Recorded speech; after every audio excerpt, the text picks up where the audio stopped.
onde e diz que sou tão pequena.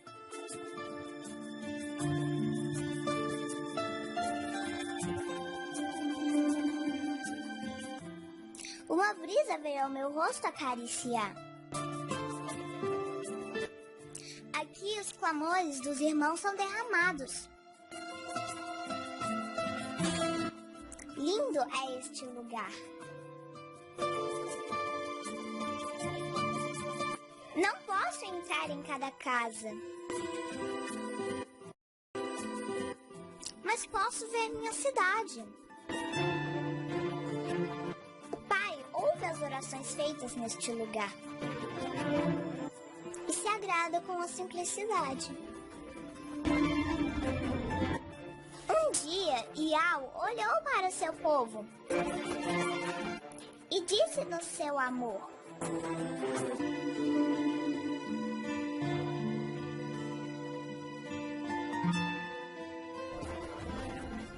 ouve atenta e guarda, ó Israel. Iau é o único Criador.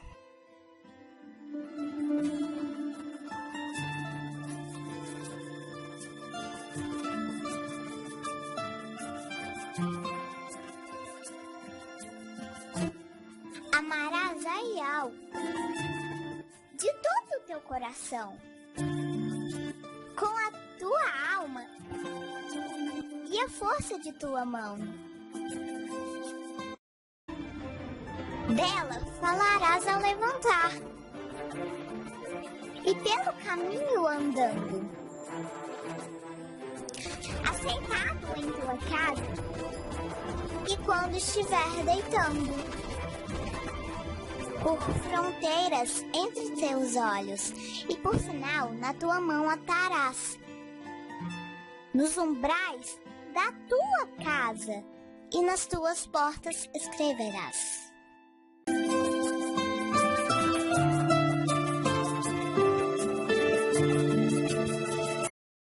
A Shalom de Yahushua, todos os irmãos. O meu nome é José Antônio e o nosso assunto de hoje é a doutrina da Trindade.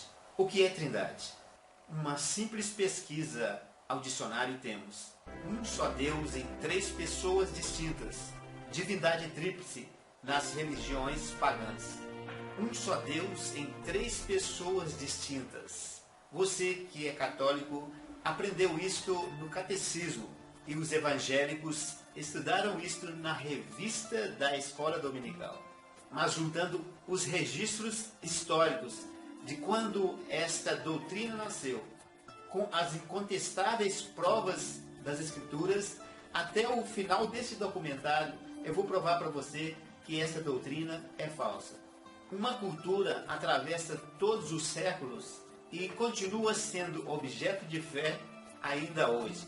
Mas quando esta doutrina nasceu? Ela começou na Babilônia, mas primeiro nós vamos entrar na história da igreja para ver um momento histórico em que essa doutrina passa a ser um dogma do catolicismo romano. O dogma da Santíssima Trindade, ele começando no Concílio de Nicéia em 325, ele foi completamente formulado no Concílio de Constantinopla em 381. Desde Constantino já foram realizados 21 concílios, onde se tornaram oficiais as heresias católicas. Um concílio ecumênico é a convocação de bispos católicos romanos de todas as partes do mundo em lugares predeterminados. Esses concílios visam resolver questões doutrinárias.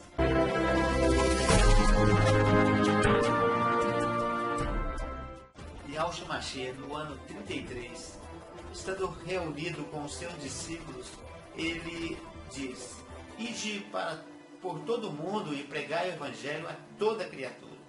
Uma vez que Yahushua era o Messias esperado para os judeus, a igreja começou em Jerusalém. Mas demorou um pouquinho para que eles entendessem que a mensagem do Evangelho era para todas as pessoas, que a salvação era para todos os povos. Nesse processo, um acontecimento importante foi a conversão de Paulo. Paulo era um fariseu obediente a todas as leis e chegou a participar de assassinatos de cristãos.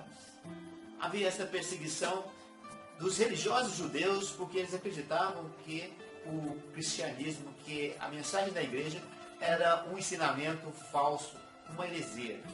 Então Paulo passa por essa experiência com Yahshua e ele se converte. Então aquele que antes perseguia os irmãos, agora passa a ser um dos maiores missionários em todo o mundo para os povos gentios. Então depois de ficar algum tempo na cidade de Antioquia, dali começaram as viagens missionárias que levariam o evangelho a todas as partes do mundo. Mas vale ressaltar aqui que Paulo trouxe uma grande contribuição com os seus escritos. Mas a igreja começou a crescer de maneira explosiva em todo o mundo, principalmente por causa das pessoas simples, as pessoas comuns, os pequenos artesãos, os ferreiros, os padeiros, as lavadeiras, as pessoas que viajavam pelas estradas romanas levando a mensagem de salvação em Yahshua Mashiach. Então começaram as perseguições. Os irmãos sempre enfrentaram muitos desafios. Estevão e Tiago já haviam sido mortos, mas no princípio a perseguição vinha apenas dos religiosos judeus. Roma não intervia. Quando intervia apenas para restaurar a ordem. A perseguição mesmo estava apenas com os judeus.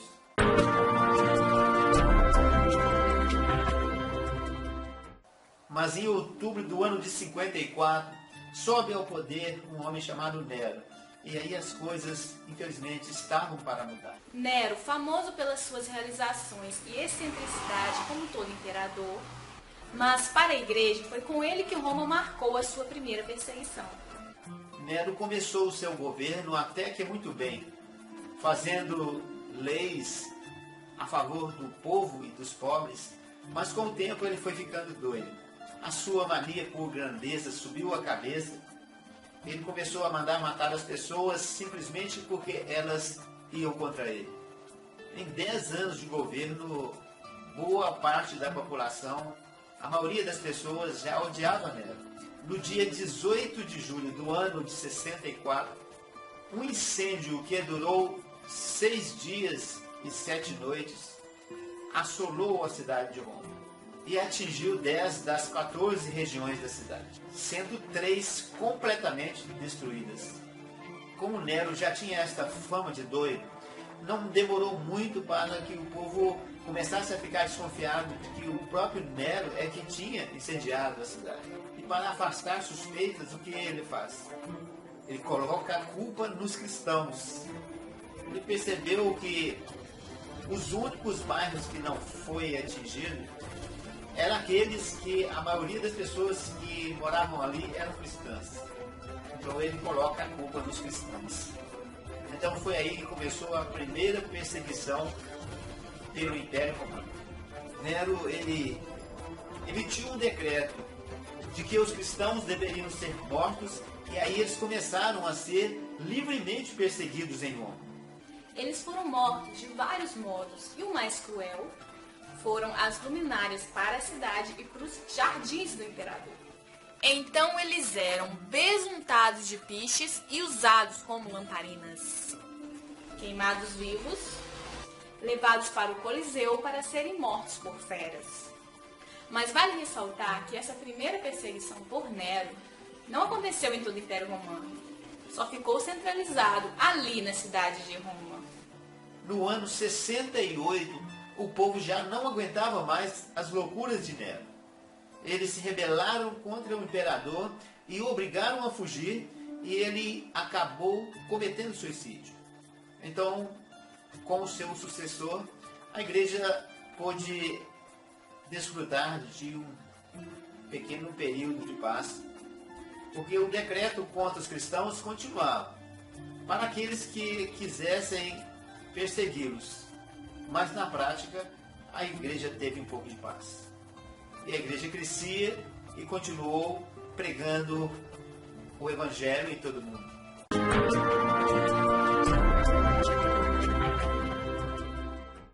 Em 81, Domiciano assume o poder de Roma. No princípio, o seu governo foi pacífico, mas depois de algum tempo, as perseguições retornaram.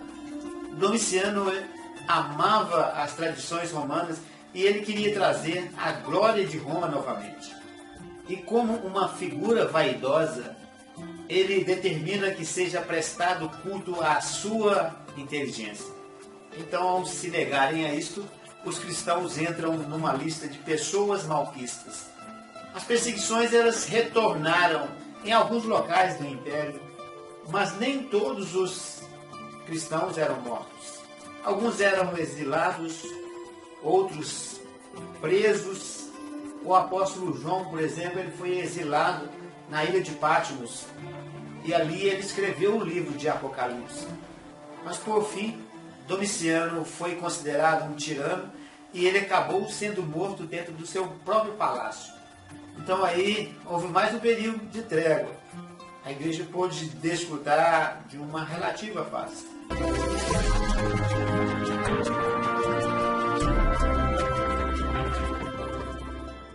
No ano 98, assume o poder o imperador Trajano.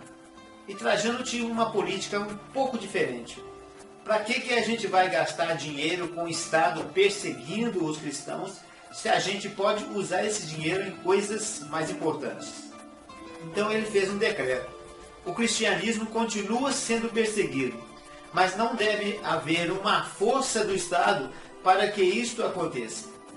Trajano persegue, mas persegue apenas a partir de denúncias, que não poderiam ser anônimas. Na verdade, os cristãos não eram alvo do império. Então, se alguém denunciasse algum cristão, ele era levado a julgamento e pediam que ele negasse o seu Deus. Eles não faziam e acabavam sendo martirizados. E várias pessoas foram mortas por causa do evangelho durante o século II.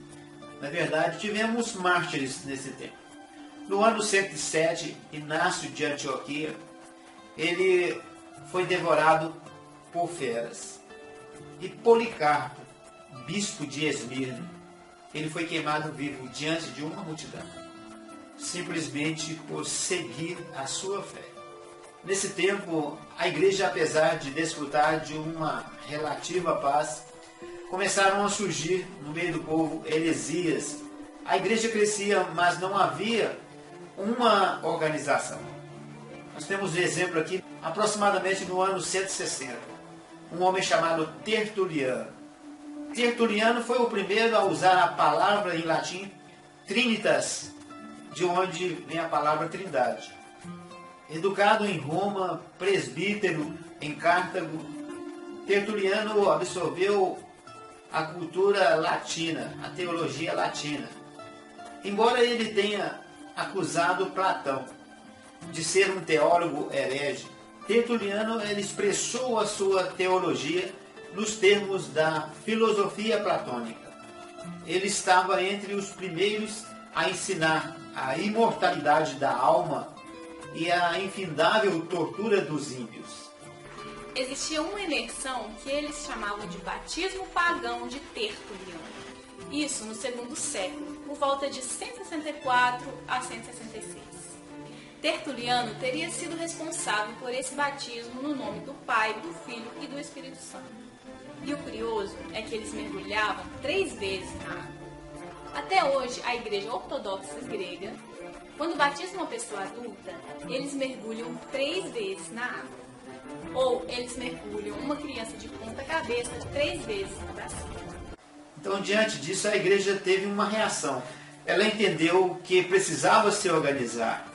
E para se defender destas heresias, foi elaborado um credo. Credo é uma palavra latina que significa simplesmente eu creio. É como um resumo teológico em que eu creio. Durante os anos que se seguiram à morte dos apóstolos, muitas pessoas afirmaram ser cristãs, mas não aceitaram os ensinos dos apóstolos. De forma a determinarem os verdadeiros crentes, cada igreja local listou certas doutrinas. as quais os convertidos ao cristianismo tinham necessidade de crer. Essas listas de doutrinas e confissões de fé eram chamadas de crédulos. Haviam tantos credos quanto haviam igrejas. O credo apostólico, escrito muitos anos após a morte dos apóstolos, ele foi escrito para que todas as igrejas locais tivessem um estatuto de fé. E o credo dos apóstolos não incluía a doutrina da Trindade. Outra reação foi a apostolicidade da igreja. Assim eles pensaram: nós temos a doutrina dos apóstolos, o que nós ensinamos são aqueles que viveram com Yahshua nos ensinaram, então nós precisamos ser uma igreja apostólica. Nesta época, os apóstolos começaram a ser muito importantes. Cada um queria um apóstolo para chamar de seu e dizer: olha, a nossa igreja foi fundada pelo apóstolo tal. Antes a igreja era governada pelo Espírito Santo, mas não havia uma autoridade unificada. Nessa época, as pessoas começaram a escrever bastante teologia e organizaram uma igreja com uma liderança apostólica. E aí surge a Igreja Católica Antiga. A Igreja Católica no sentido da palavra universal. Uma igreja unida que tinha um só credo e tinha uma única liderança. Agora chegamos à grande perseguição. Terceiro século, início do quarto século. E 2 imperadores com a letra D, Décio e Diocleciano. Essas 2 perseguições são por todo o império. Elas são sistematizadas. O império sai a caça. Ele confisca propriedades e condena pessoas à morte. Décio criou um decreto de que todos os habitantes do império teriam que adorar os deuses romanos, para que a glória de Roma voltasse. Os irmãos agora precisavam ter uma declaração de que eles haviam adorado os deuses pagãos. E por causa disso, vários cristãos foram mortos. Esta foi uma das maiores perseguições, mas ainda não foi a maior. A igreja ainda estava prestes a viver a última e a pior perseguição de todas. Diocleciano, ele organizou um império dividido em 4 partes. Era uma tetrarquia. Havia 4 imperadores governando ao mesmo tempo. E esse sistema político ele funcionou muito bem enquanto ele estava vivo. E um desses imperadores era Constâncio Cloro, o pai de Constantino. Diocleciano, sabendo do poder da palavra, ele quer manuscritos cristãos para serem destruídos e assim cortar pela raiz aquilo que é a força do Evangelho. Foi com certeza a pior perseguição de todas, o pior momento da igreja desde que ela surgiu. Tudo começou nos exércitos. Certa vez, alguns soldados cristãos recusaram a participar de um sacrifício da legião e eles acabaram sendo mortos. Isso foi o estopim para que Diocleciano criasse um decreto de que todos os cristãos deveriam ser perseguidos, que os seus livros deveriam ser queimados e que eles deveriam ser deliberadamente mortos. Mas depois de algum tempo, as coisas estavam para mudar. Vários conflitos internos começaram a acontecer, o que fez com que Constantino, filho de um daqueles imperadores, tomasse o poder de uma das regiões do império e logo em seguida invadir a cidade de Roma. Antes disso acontecer, Constantino teria tido uma visão celestial. A história diz que ele teve uma experiência com Yahweh, o Deus Criador, em que ele havia dito: sob esse sinal vencerás. E ele então manda que fosse desenhado nos escudos dos soldados o sinal da cruz. E nesse dia ele tomou Roma e se tornou o imperador de todo o império. Constantino tinha uma certa simpatia pelos cristãos. A sua mãe era cristã e, principalmente depois dessa experiência, Constantino teria se tornado muito benevolente para os cristãos. E ele mesmo teria se tornado um cristão. Então, finalmente, no ano 313, após ter tomado Roma, Constantino assina o Edito de Milão, dando finalmente liberdade para todos os cristãos. A partir de agora, a igreja poderia viver em paz. Nesse tempo, a igreja ainda não é a religião oficial. Com Constantino, ela se torna livre. Os cristãos poderiam ir e vir com a sua fé. E agora, como será que a igreja vai reagir mediante essa liberdade? Uma igreja formada de pessoas pobres, mas que agora faz parte do Estado. Uma igreja que antes havia pessoas simples, mas que agora a elite passa a fazer parte dela. Como será que ela vai reagir? Será que ela irá permanecer pura em sua essência? Quais são as consequências após a conversão de Constantino? O ano é 324 e Constantino é imperador de todo o império. Ele se achava no direito de estabelecer as normas da igreja. Por mais que não se atribua a Constantino todos os males, é difícil tirar da mente de alguém que foi educado para governar e ser o primeiro e ser o cabeça, se tornar servo de todos. Não cabe. O cristianismo já é um culto legalizado. E segundo a história eclesiástica de Eusébio, que compila esses documentos, Constantino vai baixando paulativamente outros decretos que beneficiam a igreja em várias esferas, tanto no ponto de vista material, quanto do ponto de vista da autoridade que ela passa a ter no meio social que ela existe.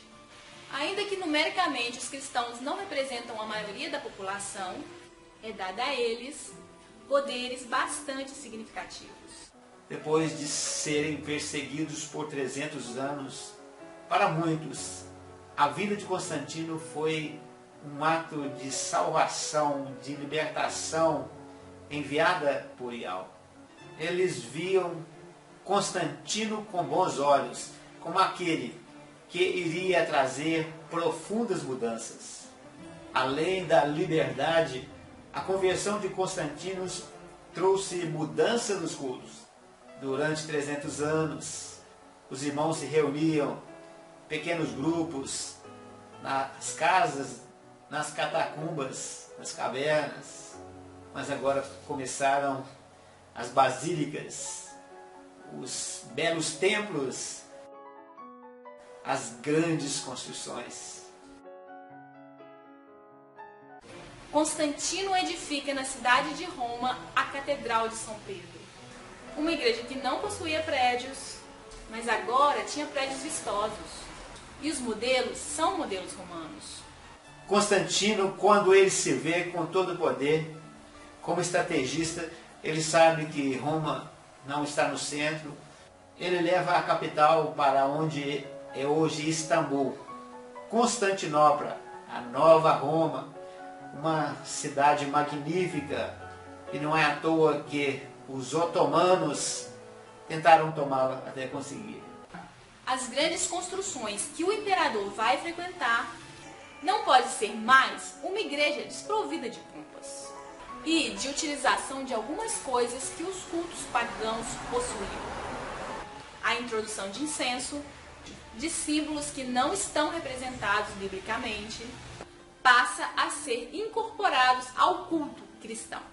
Mas agora que as elites começaram a fazer parte da igreja, as riquezas começaram a ser vistas como bênçãos divinas. As liturgias foram transformadas e os ministros começaram a usar novas vestimentas. Houve de fato uma grande transformação. O bispo agora não é só um bispo que trata de questões espirituais. É um bispo que passa a ter poder de decisão perante o mundo civil, onde as reuniões conciliares têm esse poder de decidir. Aos poucos, os poderosos iam se envolvendo cada vez mais com a igreja e ela começou a imitar os costumes do império, não só nos cultos, mas também na sua estrutura, na sua hierarquia. Desde sempre a igreja enfrentou controvérsias teológicas, mas agora o Estado tinha interesse de acabar com as discussões e intervir e determinar as coisas. Isto fez com que, quando tivessem alguma controvérsia ou alguma nova ideia, eles viessem até o imperador para tentar convencer o imperador das suas ideias.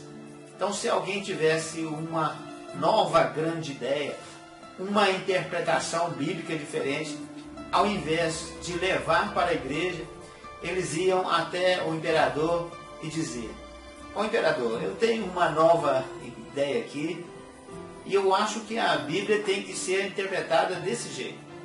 Se eles convencessem o imperador disso, ele determinava que isso é que estava certo.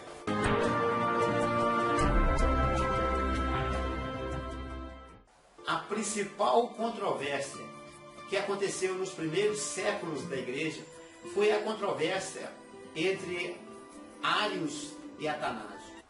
Arius era um teólogo da cidade de Alexandria, no Egito, e ele acreditava que Yahshua não era plenamente divino, principalmente isto, que Yahshua era uma criatura divina, a mais poderosa, que tinha criado todas as coisas, mas que Yahshua não poderia ser divino como Yahweh. Atanásio foi um teólogo da igreja, também o principal opositor de Arius. Ele dizia basicamente duas coisas. Ok, se Yahshua não é Deus, ele é apenas uma criatura, nós temos um problema. Porque uma criatura não pode salvar outra criatura. Outro problema. Se Yahshua é uma criatura e a igreja ora a Yahshua e adora a Yahshua, então a igreja é culpada de idolatria e não pode ser aceita por Yahweh. Essa controvérsia foi tão grande que praticamente dividiu a igreja em duas. Isso fez que a igreja se rachasse a tal ponto que o imperador Constantino resolveu intervir. O imperador olhou a igreja como uma grande força de unificação e estava ansioso para que o cristianismo viesse a ser a religião universal do Império Romano. Ele queria evitar um conflito interno dentro da igreja, porque ele raciocinou que deveria haver uma igreja unificada de forma a se ter um império unificado.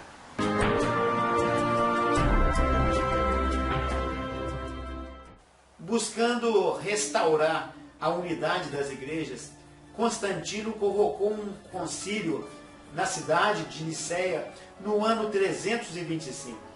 Os bispos e clérigos de todo o império foram convidados a estar presentes, com todas as despesas pagas pelo imperador. Entretanto, o concílio de Niceia, na verdade, foi um concílio das igrejas na parte oriental do império. Enquanto se diz que 318 bispos e oficiais menores estivessem presentes, não havia 10 bispos do Ocidente. O concílio não foi, na verdade, a representação de todas as igrejas. E ali, naquela cidade, durante os debates teológicos, o arianismo foi considerado uma heresia. A decisão foi a favor dos católicos e eles rejeitaram os arianos. Eles criaram um novo credo que agora falava sobre o poder de Yahshua Mashiach e quem Yahshua Mashiach era. O arianismo não mais foi considerado como uma opção teológica, mas sim como um desvio doutrinário. Então os arianos foram excluídos da igreja. Eusébio de Cesareia, conhecido como o pai da história da igreja, no princípio do concílio propôs um compromisso em doutrina, no qual se usasse a linguagem da escritura em vez dos termos filosóficos usados por Atanásio.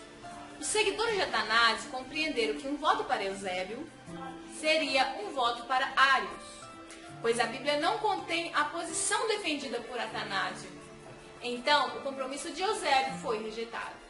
O imperador Constantino nada sabia de fatos teológicos em discussão, mas ansioso para se promover, ele apoia Atanásio. Muitos dos bispos presentes assinam a doutrina formulada pelo grupo de Atanásio.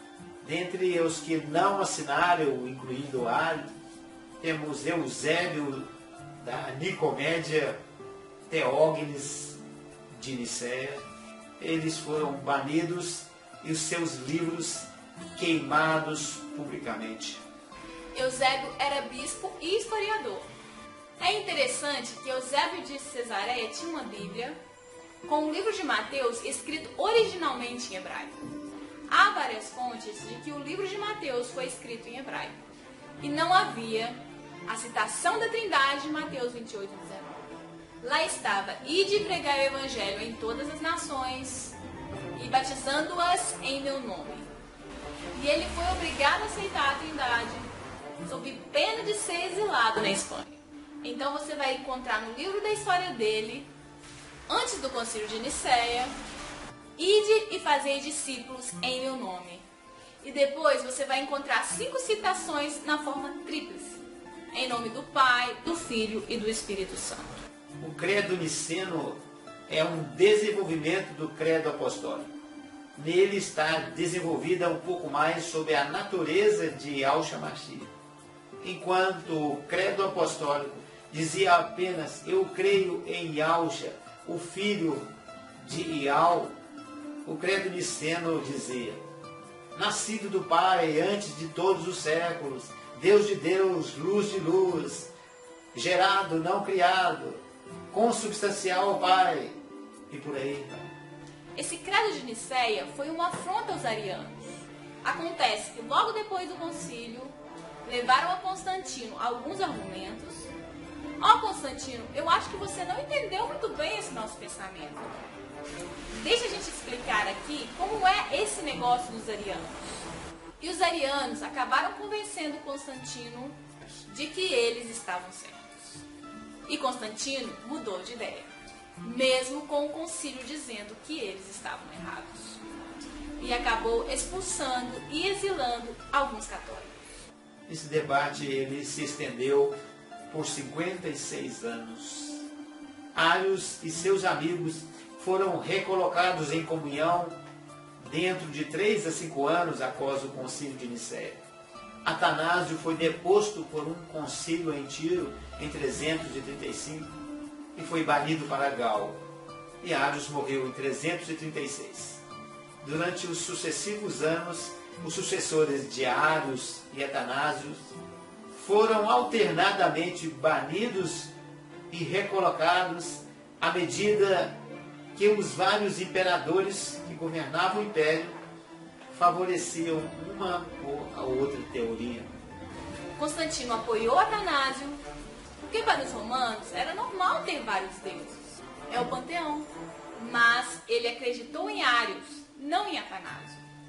Tanto é que quando ele estava velho para morrer, ele vai pedir para um discípulo de Ários fazer o batismo dele em nome de Yahshua. E decretou que os arianos é que deveriam assumir o controle e o poder da igreja, e não os seguidores de Atanásio. Teodósio assume o poder do império no ano 379 e no ano de 381 ele resolveu intervir nesta discussão que estava acontecendo entre católicos e arianos. Então ele convocou um novo concílio. Teodósio convocou um concílio em Constantinopla, que ocorreu em 381. Contou com a presença de 180 bispos do Ocidente. Na doutrina adotada, o trinitarismo foi feito a doutrina oficial da Igreja dentro do Império. Todos os que discordassem eram expulsos dos seus púlpitos e excomungados de suas igrejas. Foi o domínio totalitário dos imperadores romanos e, mais tarde, da Igreja Católica Romana, que habilitou a doutrina da Trindade de forma a manter sua posição em uma teologia pervertida. Finalmente, neste concílio, no ano 381, na cidade de Constantinopla, os católicos saíram vencedores. Eles decidiram que o credo niceno, que a ideia da Trindade, é que estava correta, e que os arianos deveriam ser rejeitados. E por fim, o imperador Teodósio faz do cristianismo a religião oficial do império. Em 381, o imperador Teodósio faz o Edito de Tessalônica. O Edito de Tessalônica é um documento que diz: a partir de agora, a fé cristã é a fé oficial do império. Então agora nós usamos a influência do Estado para fazer teologia, o dinheiro do Estado para fazer teologia, a espada do Estado para fazer teologia. Agora todo mundo tem que ser católico niceno, aqueles que creem no credo de Nicéia. Então todos os arianos tinham que mudar de opinião ou eles acabariam sendo exilados. Agora era assim, o imperador mandava e a igreja fazia. As controvérsias teológicas eram todas resolvidas pelo império. Quando Teodósio escreve esse documento dizendo que a fé cristã é a fé oficial, ele não faz isso porque ele era um crente fervoroso. Isso era um ato de desespero político. O Império Romano, nesta época, estava muito fragmentado. Nós já tínhamos imperadores ocidentais e imperadores orientais do mesmo império. As invasões bárbaras já estavam enfraquecendo o Império Romano. Então, ele vê na religião uma maneira de afirmar o seu poder e a sua hegemonia. E a partir daí, o Império do Ocidente foi enfraquecendo. Por muitos séculos, o Império Romano sempre conseguiu proteger suas fronteiras. Mas agora, por várias razões, o lado ocidental já não tinha mais condições de continuar a sua proteção. E foi quando começaram as invasões dos conhecidos bárbaros. Na verdade, esse nome nem cabe muito bem a eles, porque muitos dos bárbaros eram cristãos, mas para eles, bárbaros eram aqueles povos que não eram romanos. Então, os outros povos que viviam nas fronteiras começaram a invadir o império, e no ano 410 eles invadiram a cidade de Roma. E isso marca o começo do fim do Império Romano. Então, como resultado dessas invasões bárbaras, o Império Romano do lado ocidental vai acabar. E agora vai surgir vários pequenos reinos ali na Europa. Havia no lado ocidental uma decadência de produção agrária. O Império vai, pouco a pouco, perdendo força nessa região e não conseguindo mais conter o que eles chamavam de bárbaros. Lembrar que bárbaros são outras pessoas fora do Império. Então, não conseguindo mais segurar essa onda, que também vinha do norte da África, o Império Romano Ocidental sucumbe. Com o fim do Império Romano, surge um espaço para a igreja. Surge uma oportunidade para que a igreja se fortaleça de uma maneira que nunca tinha se fortalecido antes. Foi no fim do Império Romano que surgiram os papas como conhecemos hoje. Quando o Império Romano cai, qual a única força que consegue manter unida, fortalecida e permeando todos esses espaços que agora não são mais Império Romano, mas a Igreja Cristã Ocidental com o seu bispo em Roma? A palavra Papa significa papai. Muitos bispos já haviam sido chamados de Papa, mas aquele Papa como autoridade da Igreja, aquele que diz e acontece, começou nesse tempo. Leão I foi considerado o primeiro Papa nesse conceito que nós entendemos hoje. Foi alguém que conseguiu manter a paz no meio das invasões bárbaras. Isso fez com que o bispo de Roma começasse a ter muito poder. Foi através desse Leão I que começou-se essa cultura. Essa ideia de que o Papa era substituto de Yahshua. Era aquele que tinha a palavra de Yahweh. Os fiéis crentes, ainda que fora da Igreja Católica Romana, continuaram a crer no ensino da Bíblia concernente à unidade de Yahweh. Europeus do norte, convertidos pelo missionário Úfilas, morto em 381, abraçaram o cristianismo ariano que ele pregava. Mas, infelizmente, séculos depois, os ostrogodos, os visigodos, os burgúndios, os vândalos, lombardos e outros povos do norte europeu finalmente se renderam à crença da Trindade e se tornaram participantes da Igreja Católica Romana. Então a história da Igreja e a história da doutrina revelam muitos crentes fiéis nesses 21 séculos. E todos eles repudiaram a doutrina da Trindade, entre outras falsas, e insistiram na doutrina bíblica a respeito da unidade de Yahweh. Então, nós, apesar de estarmos na era de Filadélfia, ainda temos o remanescente. Apesar de o próprio Yahshua dizer: quando voltar o Filho do Homem, será que encontrará fé na terra? Ainda há fé, sim, mas é um remanescente bem pequenino. Meu nome é Ana Paula. Estamos abordando o tema da Trindade. Meu nome é Adriana. Já abordamos a parte histórica. Agora vamos ver o que diz as Escrituras.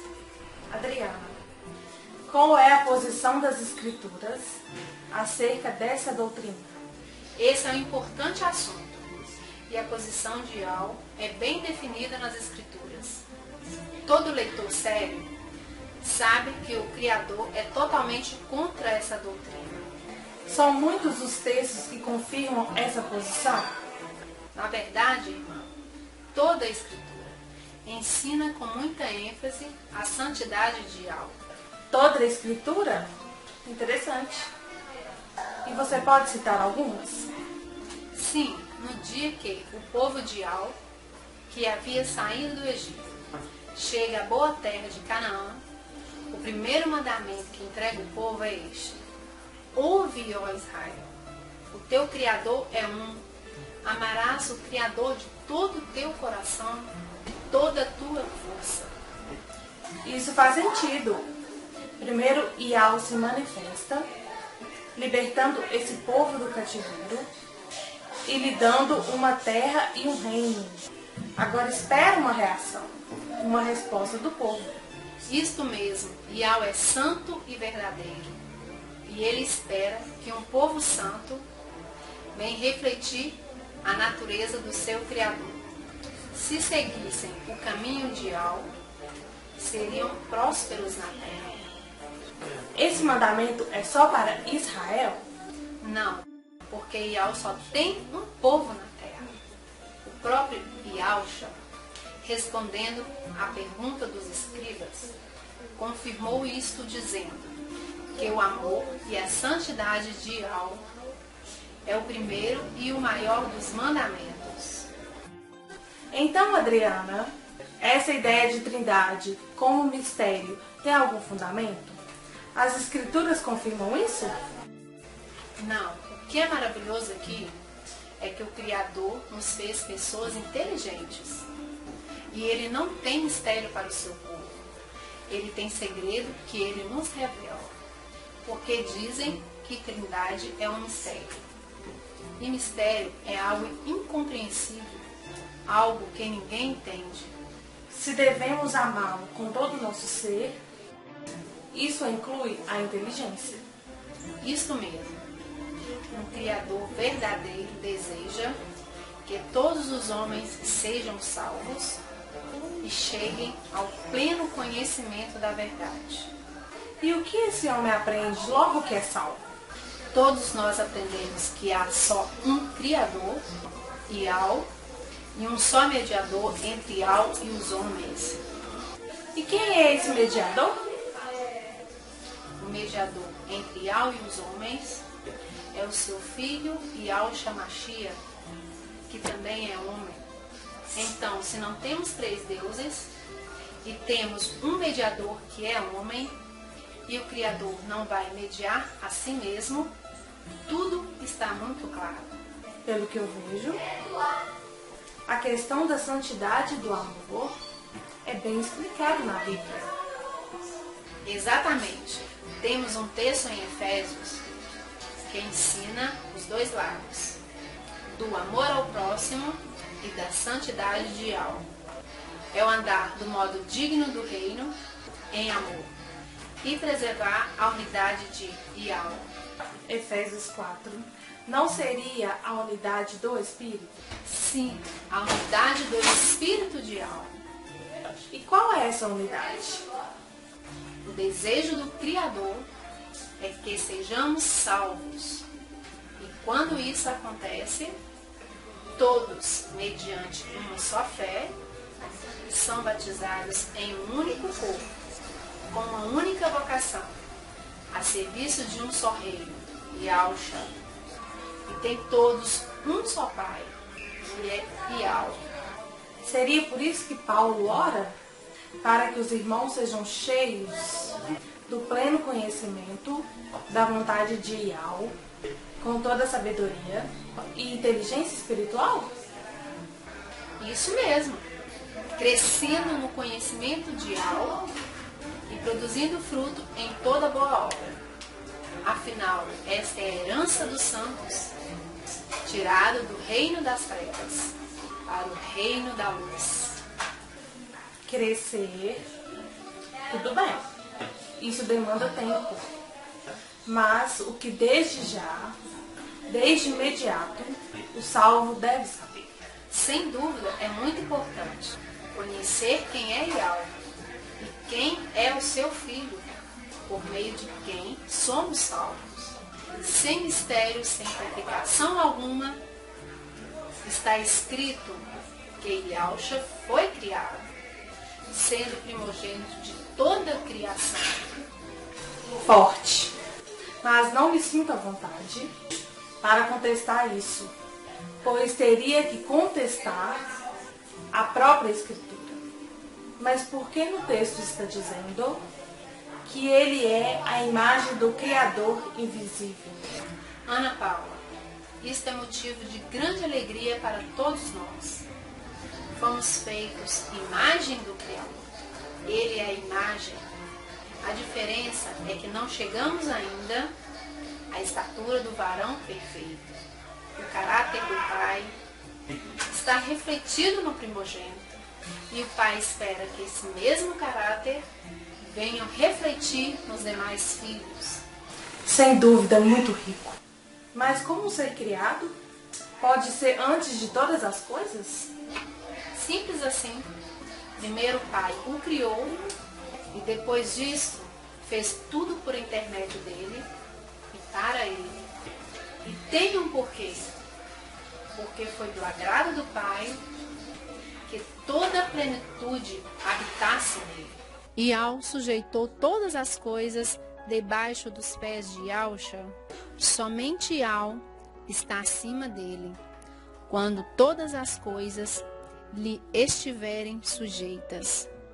Yahshua se sujeitará a Ial, para que Ial seja tudo em todos.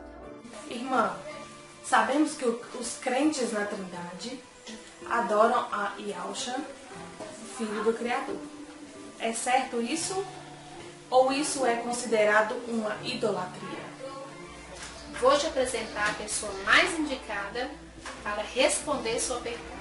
O próprio Yahshua Mashiach. Estando ele no deserto, o diabo levou ao alto monte e prometeu a ele a glória do mundo se Yahshua o adorasse. E a resposta foi muito clara. Está escrito: somente a Yahweh adorarás e só a ele prestarás culto. O nosso rei Yahshua deve ser louvado, honrado, reverenciado, mas a adoração é só a Yahweh. Esta também era a posição dos apóstolos? Sim, essa era a declaração de fé deles. Para nós, há um só Criador, Yahweh, Pai de quem é tudo, Pai para quem nós vivemos.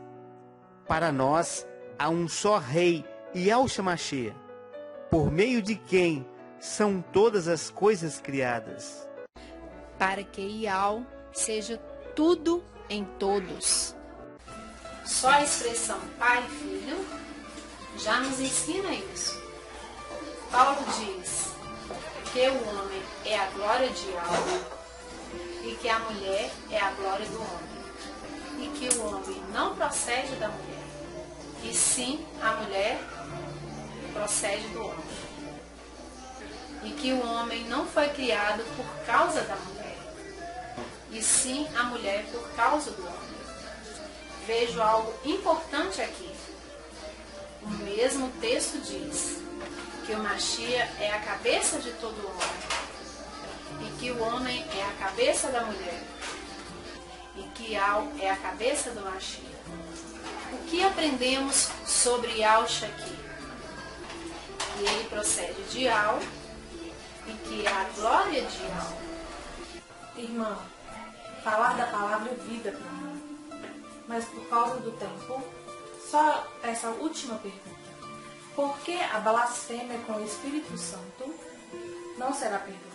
Essa foi uma resposta de Yahshua aos fariseus que diziam que ele operava milagres pelo poder de demônios. Se aqueles homens estivessem falado contra o Mashiach, seriam perdoados. Mas eles foram longe demais e blasfemaram contra o próprio Criador. O Espírito de Yahweh operava milagres em seu filho Yahshua. E quando eles atribuíram esses milagres a obras de Satanás, eles afrontaram o próprio Yahweh. Adriana, foi muito bom conversar com você sobre a palavra de Yahweh. É maravilhoso falar das coisas do Pai.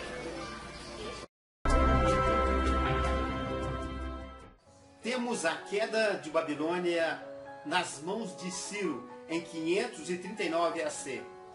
Desde esse tempo, a Babilônia já não era mais a potência mundial política, mas com o término do poder político e a mudança do controle mundial, a religião de Babilônia não pereceu junto com ela. Cai a Babilônia, mas a religião permanece para dominar as nações.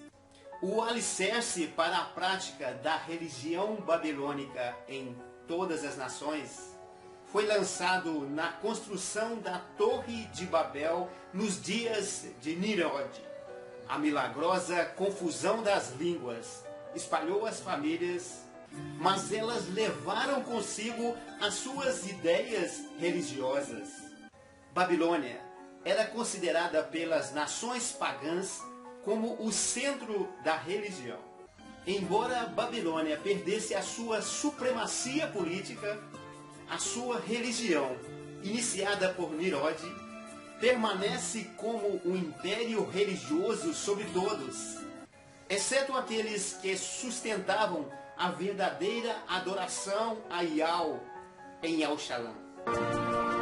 Tríade de deuses.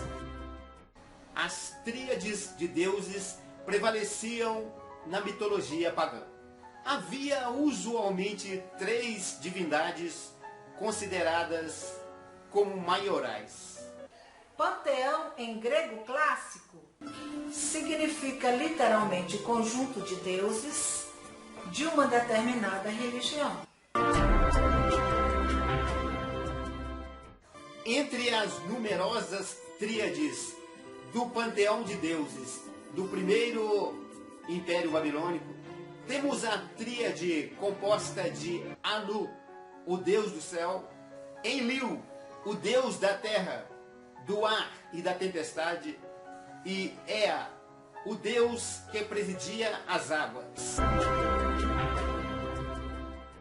O hinduísmo, a terceira maior religião depois do cristianismo e o islamismo, sua tríade é formada pelos deuses Brahma, Vishnu e Shiva. O hinduísmo acreditava em uma substância Brahma expressa em 3 personalidades: Brahma, o criador, Vishnu, o preservador, e Shiva, o destruidor. Brahma é o deus supremo da tríade hindu.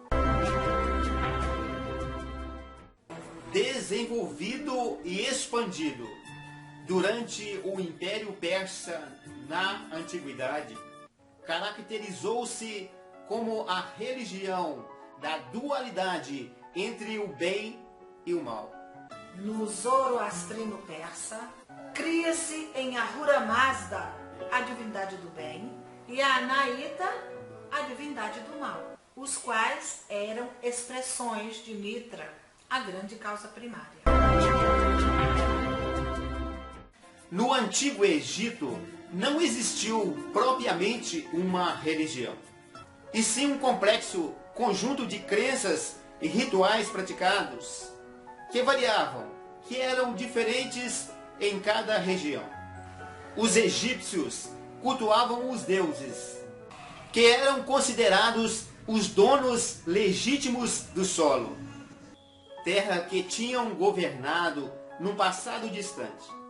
Embora as formações em tríade seja um fenômeno relativamente tardio na história egípcia e o termo tríade raramente apareçam nos textos egípcios, as tríades eram, de fato, muito frequentes no Egito. A tríade sagrada do Antigo Egito é formada pelos deuses Ísis,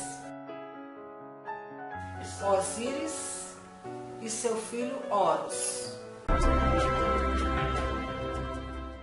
Como a maioria dos povos da antiguidade, os gregos eram politeístas. Eles tinham uma grande intimidade com seus deuses, pois acreditavam que eles estavam a serviço das pessoas. O número 3 é um símbolo sagrado para o povo grego. E como não poderia ser diferente, a mitologia grega possui várias tríades. Essas tríades são compostas, obviamente, por 3 seres semelhantes, que se completam e têm um papel específico. As 7 tríades mais famosas são 3 Moiras, 3 Gógonas, 3 Greias, 3 Eríneas, 3 Cárides, 3 Horas e 3 Musas. 7 tríades a Grécia superou na idolatria. As 3 Moiras são Coto, Láquesis e Atropos. As Moiras eram 3 irmãs que tinham o poder de determinar o destino, tanto dos mortais quanto dos deuses. Eram elas que fabricavam, teciam e cortavam o que era conhecido como fio da vida. Para isso, elas utilizavam a roda da fortuna, sendo que as voltas dadas pelo tear significava a posição do indivíduo na vida. Ou seja, o topo é uma posição mais privilegiada, enquanto a parte inferior é menos desejada. As 3 górgonas são Medusa, Esteno e Euríale. As górgonas eram figuras monstruosas. Elas eram mulheres que tinham serpentes na cabeça no lugar do cabelo. Além disso, tinham corpos cobertos por escamas, dentes pontiagudos e garras de metal. O poder delas estava em transformar em pedras qualquer um que as olhassem nos olhos.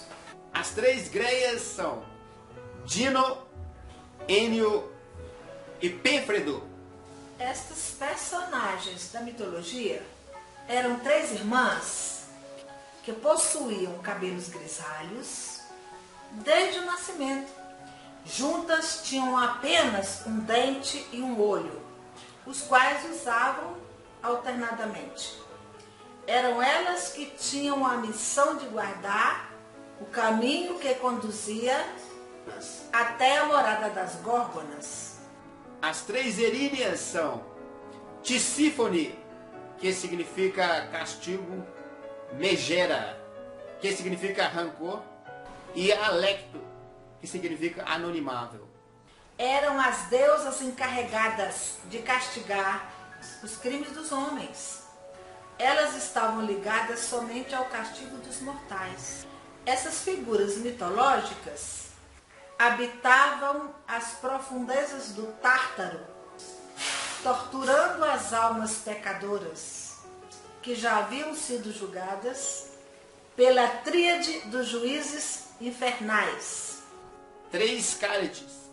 As Cárites, que em latim significa graça, são deusas da beleza, dos banquetes, do encanto, da gratidão, da sorte e da prosperidade familiar.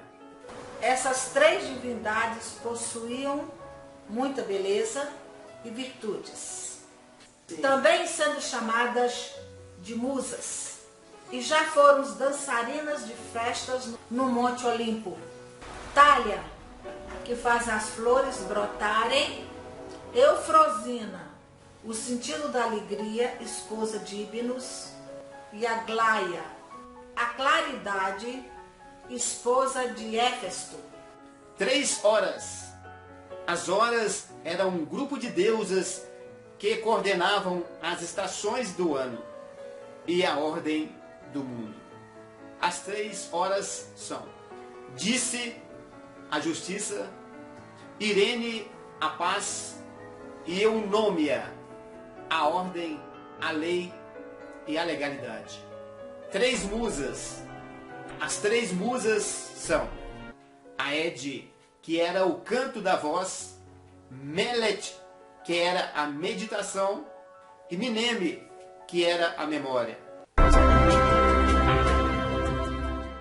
As fontes fazem referência a 2 tríades capitolinas, distintas e originárias, de antigas tradições anteriores à República Romana. A tríade arcaica, constituída por Júpiter, Marte e Quirino, e uma tríade clássica constituída por Júpiter, Juno e Minerva. A doutrina da Trindade é de origem pagã. A Trindade, como a falsa doutrina da imortalidade da alma, firmou-se na teologia gradualmente, durante os primeiros séculos da era da Igreja. Pagãos aparentemente convertidos se tornaram membros da Igreja visível. E à medida que estes homens assumiram posições de liderança, como ensinadores e teólogos, a teologia da Igreja foi gradativamente paganizada. Os ensinos da Bíblia foram reinterpretados e ajustados para coincidir com os ensinos da filosofia pagã. A que mais prevalece entre as falsas teorias com respeito à unidade de Ial é o trinitarismo. Este erro cravou-se para dentro da igreja, oriundo do paganismo, e manteve o seu lugar na teologia pelo governo totalitário dos imperadores de Roma e a Igreja Católica Romana. A reação da Reforma foi boa, na medida que direcionava a atenção do homem para as Escrituras. Mas os reformadores protestantes, eles deixaram a Igreja Papal, mas trouxeram algumas doutrinas pagãs e retiveram o ensino da Trindade. O trinitarismo não é uma doutrina bíblica. Esta teoria, ela não é mencionada e nem comentada na Bíblia. As palavras trindade ou trino nunca foram usadas pelos escritores da Bíblia. A doutrina da Trindade era desconhecida para os israelitas do Antigo Testamento e os cristãos do Novo Testamento. Essa teoria ela não estava formulada até muitos anos após a morte do último apóstolo. Que mistério é este que está escrito na testa da prostituta? O mistério é a Santíssima Trindade, que de Santíssima não tem nada. Se você perguntar para um padre o que é mistério, ele vai dizer: mistério é a Santíssima Trindade. No catecismo se aprende que a Trindade é a base de todos os dogmas da Igreja Católica. Portanto, mistério é a Trindade. Este mistério escrito na testa da prostituta, descrita em Apocalipse 17, é a Trindade. Mistério é algo inexplicável, algo que não se explica. Você já viu alguém explicar a Trindade? Como você vai explicar um Deus triuno? 3 deuses em um só? É um Deus com 3 cabeças? Ninguém explica isso. É bagunça, é confusão.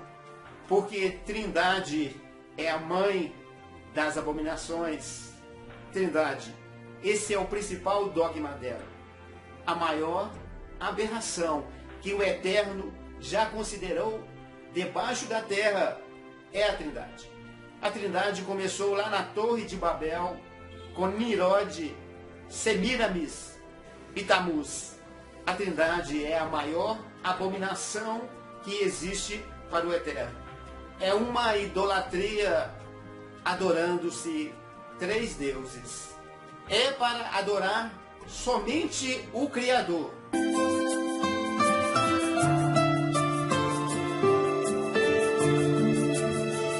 E o nome dele é Ial,